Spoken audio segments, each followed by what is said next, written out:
My parents divorced when I, nearly adult male, was 5. I'm not sure why. Part of me has always figured Dad cheated on Mum because he was with someone suspiciously fast afterward, like that same month fast, but my mum never spoke about it. She just told me both she and Dad loved me and that would never change and I would never have to choose between my parents. My dad was in 2 live-in relationships post-divorce.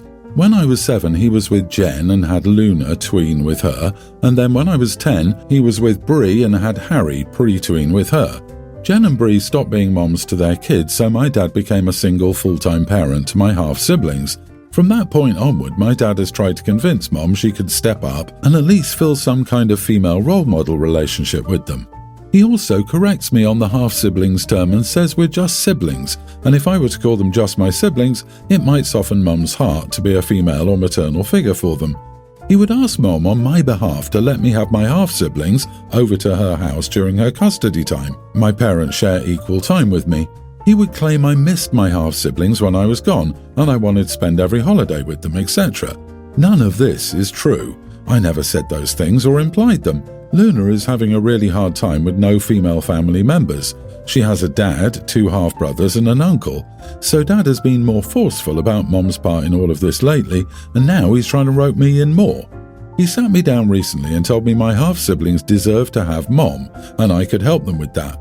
I could share my mom and let them feel the love they deserve to feel. He said I've always treated them like lesser siblings, first by always using half and then by not trying to include them in my life at my mom's house. He told me this is where my big brother role needs to take off. In response, I told him it's not my job and has never been my job to provide my half-siblings with a mom. I told him it was on him and their moms to do that. And I told him it was sick how he kept trying to rope my mom in. I told him to accept that he only had 1 kid with Mom and she was only obligated to care for me. His answer to that was that I was disappointing him with both my response and lack of concern for the overall well-being of my half-siblings, and he told me to do better, be better, and care more about my innocent little siblings. I told Mom about it and she tore Dad a new one for putting this on me. She told me I was not wrong in what I said to him, but my uncle also said I could have more compassion for my innocent half-siblings. Am I the idiot? OMG, not the idiot. You or your mother have no obligation to provide a mom to your half-siblings. Your father is a moron to think his first wife needs to mother his next 2 children with other women. Your uncle's opinion is irrelevant. Let me take a wild guess. This uncle is your dad's brother. Shaking my head. None of this is on you. Your dad just wants time away from his kids, so if he can palm them off to your mum and find a 4th woman to have a kid with, yikes. Let's be honest here, it's not about him wanting his children to bond or a mommy for his children because he can find one elsewhere. He wants his children, no pee, to be out the house half the time. It comes down to the fact that Dad doesn't view women as individuals. He sees them as interchangeable and based on services they can provide and the tasks they do, like an employee, not a person and not a partner. This is probably why his relationships eventually fail. Does your dad collect kids? How on earth is it your responsibility to share your mom? Like that's even a thing. What, does he think she's a pizza? Your siblings would be fine without a mom if your father stopped pointing out that they're missing out. Dad is just looking for a free babysitter, but Dad picked the mothers of these kids and he chose poorly. That's on him, not your mom. It sounds like the best thing for you would just be to go stay with Mom. Let Dad figure his life out without putting any of it on you. My daughter's husband has lived in their apartment for several years. The owners recently sold it and the new ones are moving in, so my daughter and her husband must move. The problem is rents have gone up dramatically. The rent they're paying is $1,100 for a 1-bedroom, which I thought was a lot, but now that I'm trying to help them find a place, most are now going for around $2,000 a month or more.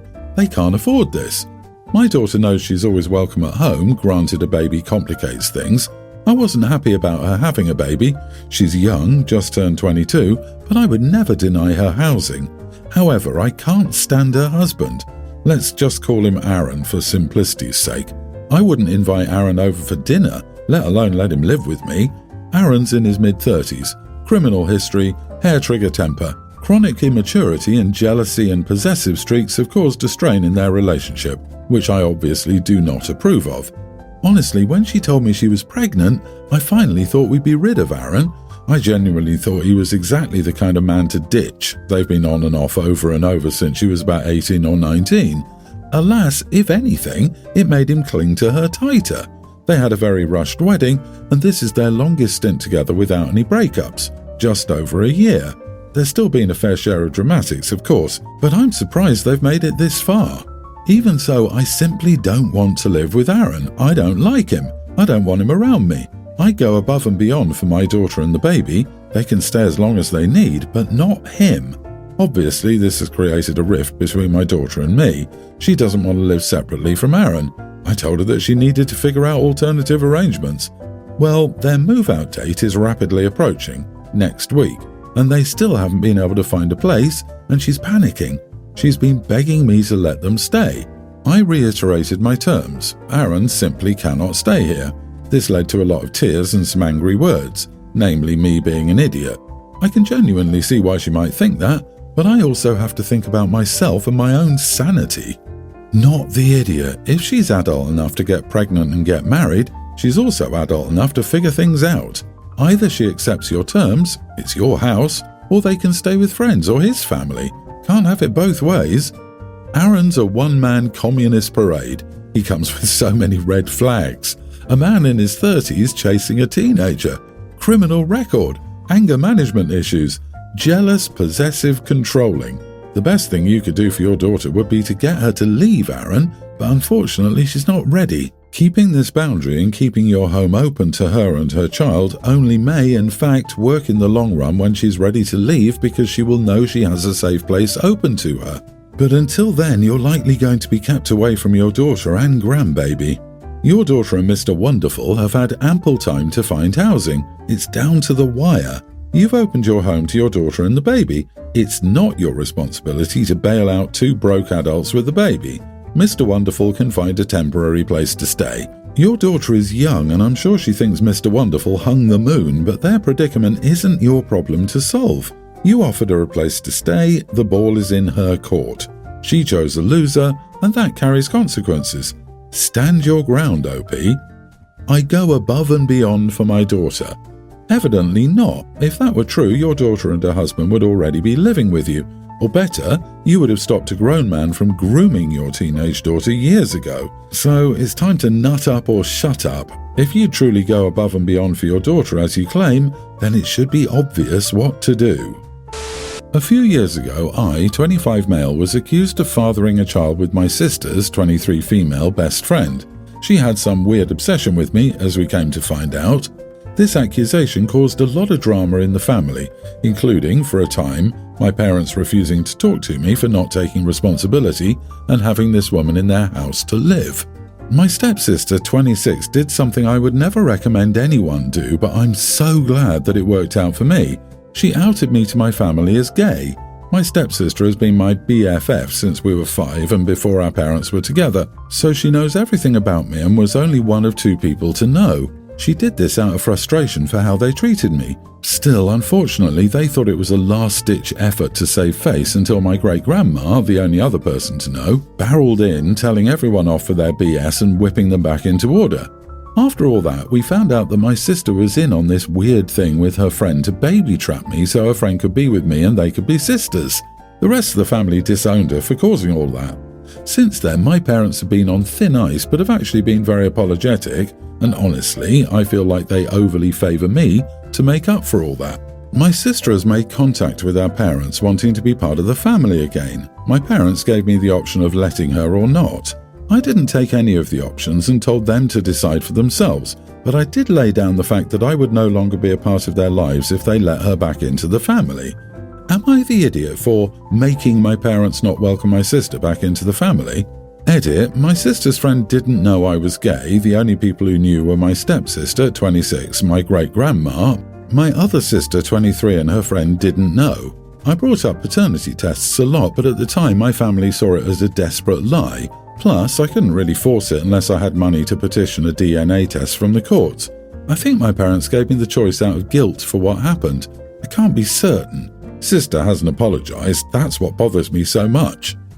Yeah, not the idiot. Sis threw you under a very big bus for a very childish and selfish reason and was willing to let you pay whatever price came to you while she kept her mouth shut and got what she wanted. You're entirely in the right to say you're not going to have anything to do with her and anyone who accepts her over a stunt like that. She chose when she tried to commit paternity fraud on you. That is really weird behaviour, and I truly hope for their sake that she's gotten help and is now stable. I truly am not sure I'd let someone who did something like that move into my house, especially if I hadn't been in contact with them in a while, even if it was my child. You're perfectly within your right to cut contact. Not sure an ultimatum will do any good, but you need to protect your sanity. Sorry you've been put in this position. I, 26 female, am getting married next year. I have a niece who is a pre-tween, we'll call her Jess, and my partner has a niece who's 5, we'll call her Ava.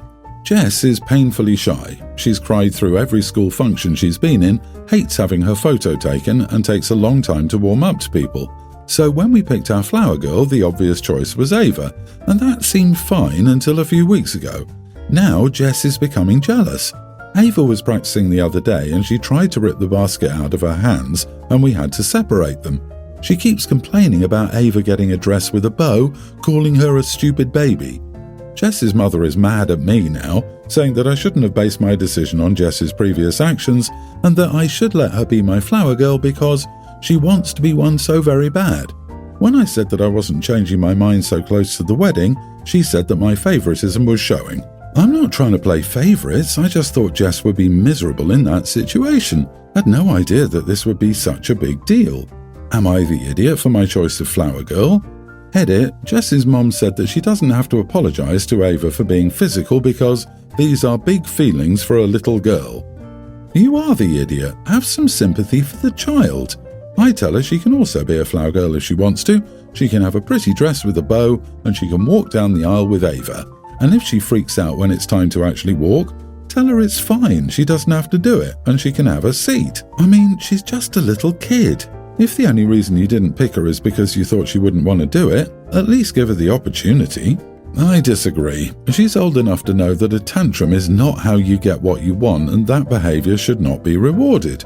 Jess is calling the other girl names and throwing fits. Imagine dealing with that on top of everything else on the wedding day. The mom certainly doesn't sound like she has any control over her child, so there's no reason to think it would be any different the day of. Not the idiot. Your wedding is just that. Yours. You made a choice on who you'd like to be the flower girl, and Jess's mom needs to teach her to keep her hands off Ava and not throw fits when things don't go her way.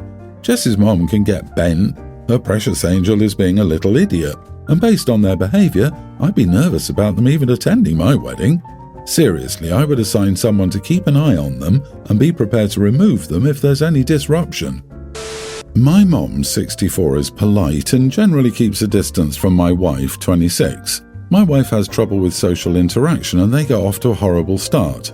My wife, I'm going to call her Lily, was in foster care and never had a parental figure, and she went hard into trying to become my mom's kid.